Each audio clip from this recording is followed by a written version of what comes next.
So congrats రా Shiva, top bowling రా. Two చలో ఏమనిపించిందిరా నీకు?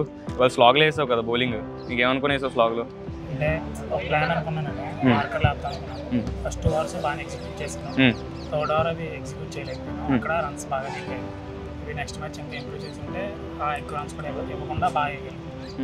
అంటే నువ్వు 6 వెళ్ళాక కూడా బాగా వచ్చావు కదా లాస్ట్ 4 balls, అప్పుడు నేను అనుకున్నాను అంటే నువ్వు చెప్పావు కదా నాకు కెప్టెన్గా బ్యాక్ చేసావు, కొట్టించుకున్నా పర్లేదు ఈ బౌలింగ్ నువ్వు వేయని చెప్పావు.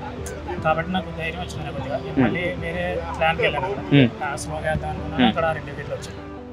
సరే ఇంకేమంటావు అయితే? మధ్యలో మ్యాచ్ మీదకెక్కింది కదా, ప్రెజర్ అయింది మనకు కూడా. అప్పుడు నువ్వేమనుకున్నావు? అదేరా, ఇప్పుడు మనకి వికెట్ కొంచెం స్లో ఉందని తెలుసు, మనం బౌలింగ్ వేసాం కదా, వికెట్ స్లో ఉంది నాకు అర్థమైంది. సో కరెక్ట్ బాల్ సెలెక్ట్ చేసుకోవాలి, కరెక్ట్ మంచి బౌలర్ మంచి ఎండ్ కరెక్ట్గా సెలెక్ట్ చేసుకోవాలి. కిక్ అయింది లాస్ట్ వరకు నేను ఉన్నాను, మ్యాచ్ త్వరగా ఫినిష్ అయింది. థ్యాంక్స్ రా.